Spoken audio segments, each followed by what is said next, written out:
Hello everyone. इस video का हमारा टॉपिक है ex situ and in situ conservation. देखिए, एक्स सीटू और इन सीटू कंजर्वेशन बायोडाइवर्सिटी को कंजर्व करने के दो मेथड है।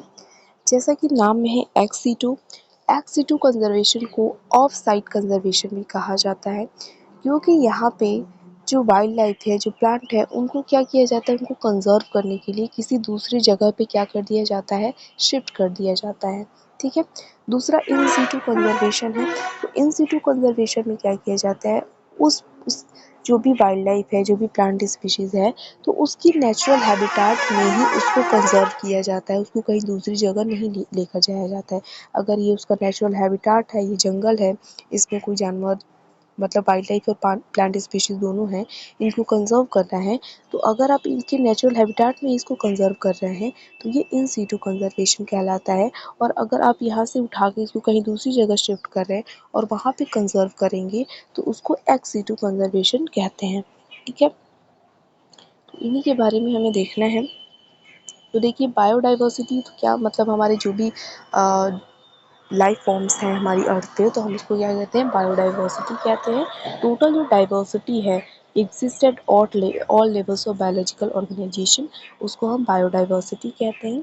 कंजर्वेशन ऑफ बायोडाइवर्सिटी की हम बात करें, तो डाइवर्सिटी 3 लेवल पे होती है, 3 टाइप की, जो हमारी जेनेटिक डाइवर्सिटी, स्पीशीज डाइवर्सिटी और इकोसिस्टम डाइवर्सिटी।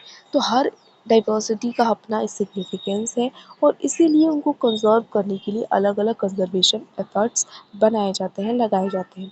जो 3 मेन ऑब्जेक्टिव हैं बायोडाइवर्सिटी कंजर्वेशन के, वो क्या है, प्रिजर्वेशन ऑफ स्पीशीज़ डाइवर्सिटी, कि हमें स्पीशीज़ डाइवर्सिटी को, जो भी स्पीशीज़ मौजूद है, उनको प्रिजर्व करना है।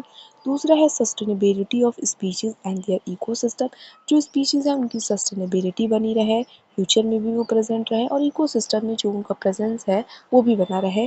थर्ड है maintaining life supporting and essential ecological processes, जो भी लाइफ सपोर्टिंग या इकोलॉजिकल प्रोसेसेस हैं उनको मेंटेन करके हम रखे रहें। तो ये मेन ऑब्जेक्टिव है कंजर्वेशन ऑफ बायोडाइवर्सिटी के।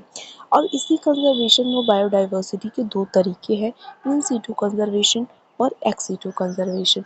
तो इन सीटू कंजर्वेशन मतलब जब हम उसके नेचुरल हैबिटाट में ही कंजर्व करते हैं, तो उसको क्या कहते हैं, इन सीटू कंजर्वेशन। हम कहीं दूसरी जगह उसको नहीं ले जाकर शिफ्ट करते हैं। तो इन सीटू कंजर्वेशन के कई सारे तरीके हैं, जैसे national park, wild life sanctuaries, biosphere reserve, sacred groves, ये सारे कुछ क्या है, इन सीटू कंजर्वेशन के मेथड्स हैं। वही दूसरा जो है एक्स सीटू कंजर्वेशन, मतलब आप यहाँ पे जो भी वाइल्ड लाइफ है उसको क्या करेंगे, प्लांट स्पीशीज, उसको कहीं दूसरी जगह ले जाके शिफ्ट करेंगे कंजर्व करने के लिए, उसको प्रिजर्व करने के लिए। तो एक्स सीटू कंजर्वेशन के क्या है, zoological park, botanical gardens, gene bank, cryo preservation, ये सारे क्या है, एक्स सीटू कंजर्वेशन है। दोनों ही कंजर्वेशन मेथड्स के अपने अपने फ़ायदे हैं और अपने अपने डिसएडवांटेजेस भी हैं, जिनको हम क्या करेंगे, अभी डिस्कस करेंगे।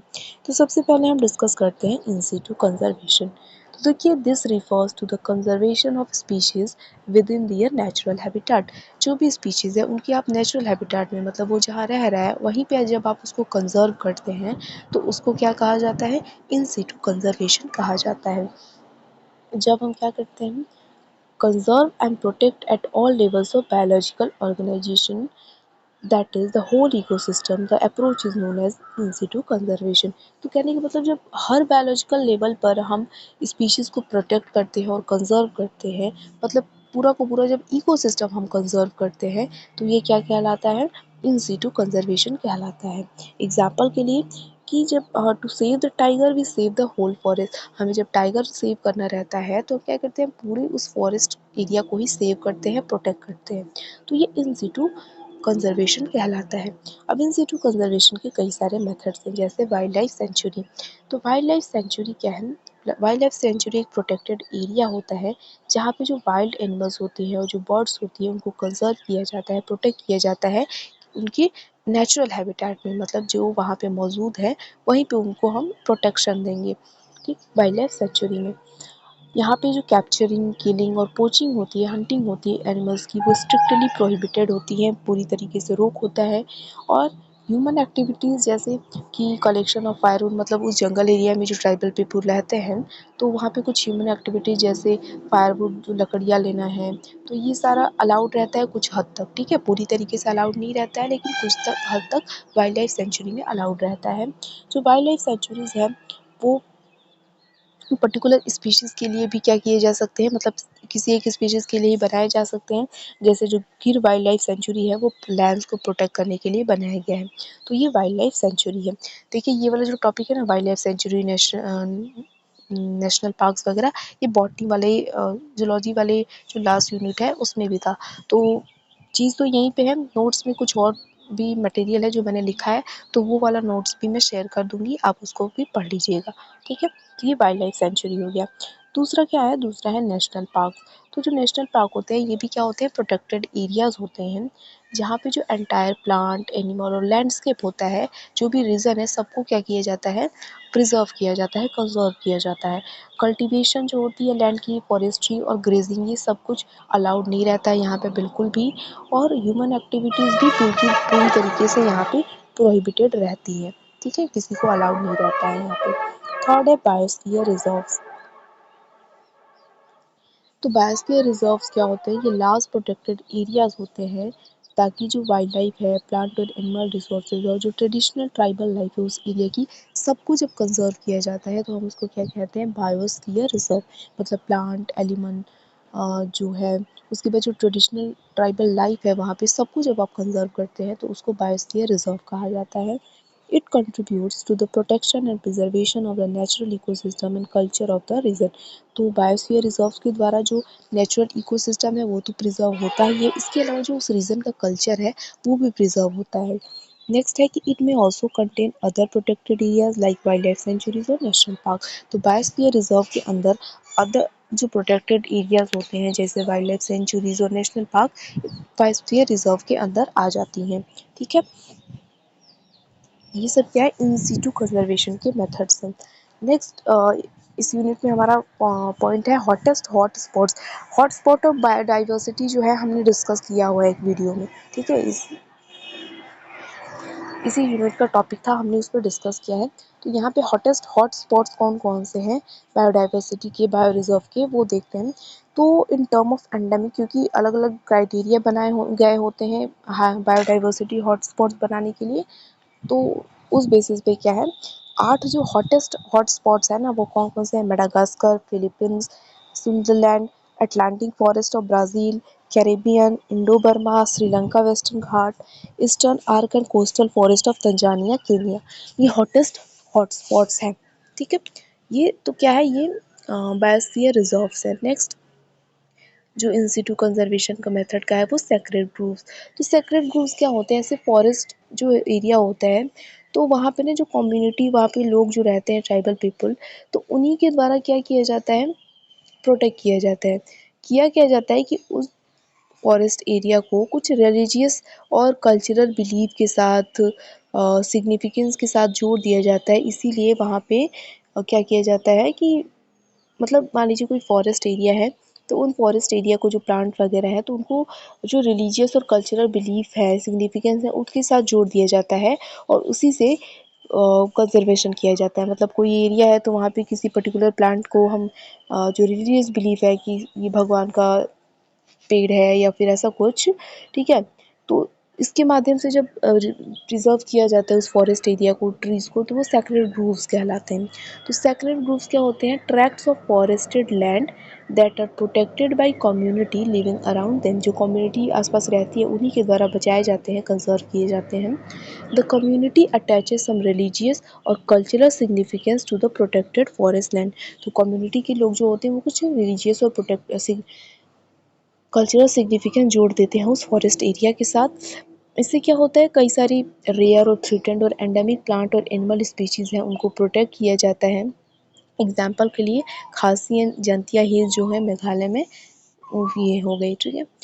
अब ये तो कुछ मेथड्स हम डिस्कस कर दिए कि इन सिटू कंजर्वेशन, मतलब जहाँ पे इसका नेचुरल हैबिटाट है आप उसी में जब उसको कंजर्व करते हैं तो उसको इन सिटू कंजर्वेशन कहा जाता है, और इनके कुछ मेथड्स डिस्कस किए।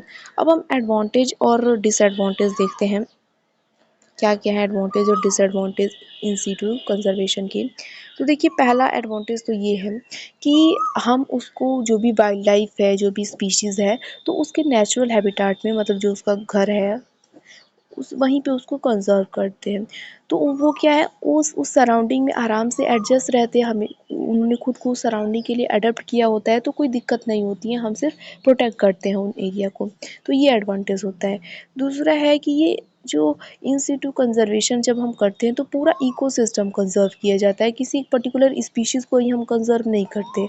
और पूरा जंगल का एरिया है, तो हम पूरा जंगल एरिया क्या कर रहे हैं, उसको प्रोटेक्ट कर रहे हैं, तो पूरा इकोसिस्टम है उसको प्रोटेक्ट हो रहा है। कोई एक पर्टिकुलर स्पीशीज़ को तो हम शेर को, भालू को तो प्रिजर्व नहीं कर रहे हैं। पूरे जंगल एरिया में जो भी इकोसिस्टम है, जो भी स्पीशीज़ है, सारी कंजर्व होती हैं। तो ये भी इन सिटू कंजर्वेशन का फ़ायदा है। दूसरा है कि ये इकोनॉमिकल और कन्वीनिएंट मेथड भी होता है, ठीक है। नेक्स्ट होता है कि ये लार्ज पॉपुलेशन जो स्पीशीज़ की होती है उसको कंजर्व करने में हेल्पफुल है, क्योंकि जब आप मान लीजिए एग्जाम्पल के पूरा फॉरेस्ट एरिया अगर आप कंजर्व कर रहे हैं, तो फॉरेस्ट एरिया में बहुत लार्ज पॉपुलेशन है कई सारी स्पीशीज़ की, तो वो सब क्या हो जाएंगी, कंजर्व हो जाएंगी। तो ये भी एक इसका फ़ायदा है। नेक्स्ट है कि जो चांसेस ऑफ रिकवरी और हाई, अगर किसी तरीके का डिस्ट्रक्शन होता है तो रिकवरी का चांसेस भी यहाँ पे हाई होते हैं, जल्दी हो जाता है। वहीं डिसएडवांटेजेस की बात करें तो डिसएडवांटेज यही है कि आप क्या कर रहे हैं कि जो नेचुरल हैबिटेट था उसका, स्पीशीज़ का, आप वहीं पे कंज़र्व कर रहे हैं। तो जो चीज़ थ्रेटेड थी, जिसकी वजह से उसकी सर्वाइवल का खतरा था, वो तो अभी भी यहीं है, ठीक है? वो तो कहीं नहीं गया। तो यही चीज़ है कि conditions that threaten the survival of organism still be present. जो जिस चीज़ से उसको खतरा था, कि मान लीजिए कोई क्लाइमेटिक कंडीशन से खतरा या किसी और चीज़ से जो खतरा है, वो तो चीज़ वहीं पे है, वो तो कहीं नहीं गई। तो ये एक डिसएडवांटेज है इन सिटू कंजर्वेशन का।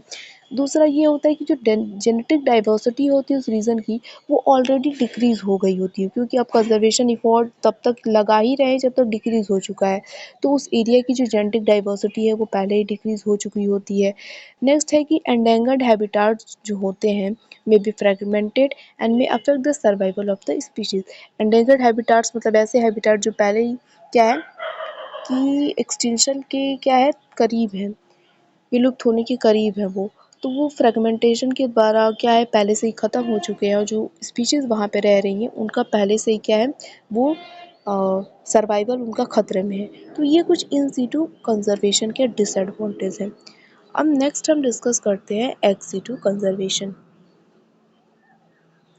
तो एक्स सिटू कंजर्वेशन में क्या किया जाता है ना, कि यहाँ पे अगर नेचुरल हैबिटेट में जो स्पीशीज़ रह रहा था, तो इसको क्या किया जाता है, यहाँ से उठाया जाता है और एक इसको एक पर्टिकुलर कंट्रोल मतलब प्रोटेक्टेड जगह पे रखा जाता है, ठीक है।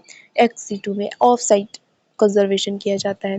तो देखिए, in ex situ conservation threatened animals and plants are taken out of their natural habitat and placed in a unique and ideal setting where they can be protected and given special care। तो x situ conservation में क्या किया जाता है, जो भी animals और plant species होती हैं उनको उनके नेचुरल हैबिटेट से निकाल कर एक यूनिक और आइडियल जगह पर रखा जाता है, जहाँ पे उनको प्रोटेक्ट किया जा सके और स्पेशल केयर दिया जा सके। एक्स सिटू कंजर्वेशन के मेथड्स क्या क्या हैं, जैसे जूलॉजिकल पार्क है। तो जूलॉजिकल पार्क क्या होता है, एक ऐसा एरिया, एक ऐसी फैसिलिटी होती है जहाँ पे जो एनिमल्स हैं वो रखे जाते हैं इंक्लोजर्स में, पब्लिक डिस्प्ले के लिए रखे जाते हैं और ब्रीडिंग पर्पसेस के लिए भी रखे जाते हैं, ताकि उनका कंजर्वेशन किया जा सके। जूलॉजिकल पार्क जो होते हैं वो पब्लिक इंटरेस्ट को बढ़ाते हैं और वाइल्ड लाइफ को समझने में और ज़्यादा मदद करते हैं, और वो एक एंटरटेनमेंट, रिक्रिएशन और एजुकेशन के पर्पज़ से भी क्या होते हैं, इम्पॉर्टेंट सेंटर होते हैं। तो ये जूलॉजिकल पार्क हो गया। जूलॉजिकल पार्क में क्या किया जाता है, एनिमल्स को रखा जाता है, कंजर्व किया जाता है उनको। दूसरा है बोटेनिकल गार्डन्स। तो बोटेनिकल गार्डन भी क्या होते हैं, ये प्लांट के क्या कह सकते हैं हम, ज़ू है ये। तो बोटेनिकल गार्डन एक ऐसा गार्डन होता है जहाँ पे जो भी अलग अलग प्लांट स्पीशीज़ होती है उनको कलेक्ट किया जाता है, कल्टीवेट किया जाता है, प्रिजर्व किया जाता है, और एक वाइड वेराइटी ऑफ जो प्लांट है उनको डिस्प्ले किया जाता है, और उनके बोटेनिकल नेम के साथ हर्बेरियम्स रखे जाते हैं, ठीक है। तो ये बोटेनिकल गार्डन ऐसा गार्डन होता है। नेक्स्ट है जीन बैंक। तो जीन बैंक क्या होता है, जीन बैंक एक बायो रिपोजिटरी होती है जो जेनेटिक मटेरियल को क्या करती है, प्रिजर्व करती है। यहाँ पर सीड, प्लांट, टिश्यू कल्चर, ये सारी चीज़ें क्या की जाती हैं, जो वैल्यूएबल स्पीशीज़ है उनको क्या किया जाता है, प्रिजर्व किया जाता है। यहाँ पे जो वाइल्ड है और डोमेस्टिकेटेड प्लांट्स और एनिमल्स हैं, दोनों की जो जेनेटिक डाइवर्सिटी है उसको प्रिजर्व करके रखा जाता है जीन बैंक में।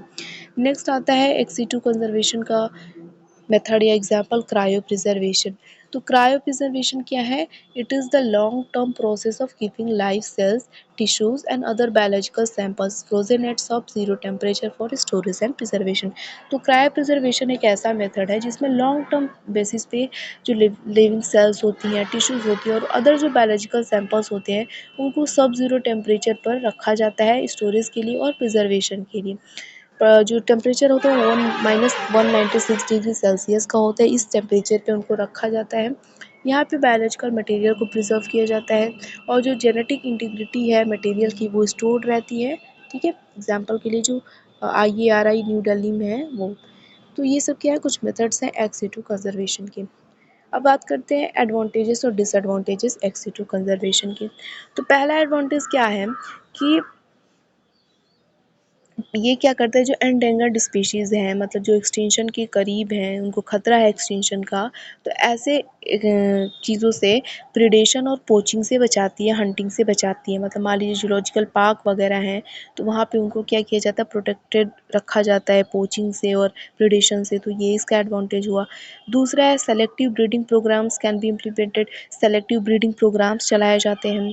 तीसरा है it is a focused approach as the health of individual animal can be monitored. तो ये एक बहुत ही फोकस्ड अप्रोच है। यहाँ पे हर एक इंडिविजुअल एनिमल का जो हेल्थ है उसको देखा जा सकता है, मॉनिटर किया जा सकता है। जैसे जू है तो उसमें क्या है, जो भी जानवर है अगर उनका कोई हेल्थ इशू है तो उसको मॉनिटर किया जाता है। नेक्स्ट पॉइंट है, तो ये इसका एडवांटेज है। नेक्स्ट है कि जो जेनेटिक डाइवर्सिटी है पॉपुलेशन की वो प्रिजर्व रहती है। और नेक्स्ट है कि it is invaluable for research and public education. Research purpose के लिए, पब्लिक एजुकेशन के पर्पज़ के लिए जो एक्सेस टू कंजर्वेशन है वो बहुत ही इंपॉर्टेंट है, वेल इनवैल्यूएबल है। ठीक है, मतलब अमूल्य है।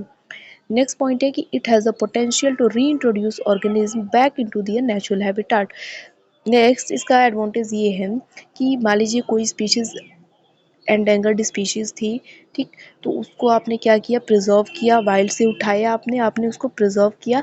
जब एक पर्टिकुलर मात्रा हो गई तो आप उसको दोबारा रीइंट्रोड्यूस कर सकते हैं नेचुरल हैबिटेट में उसके। तो ये इसका एडवांटेज है। डिसएडवांटेजेस की बात करें तो डिसएडवांटेज की ये बात है कि पहली बात तो यही डिसएडवांटेज है कि जो भी इंडिविजुअल है, जो भी ऑर्गेनिज्म है वो अपने नेचुरल हैबिटेट से बाहर रह रहा है।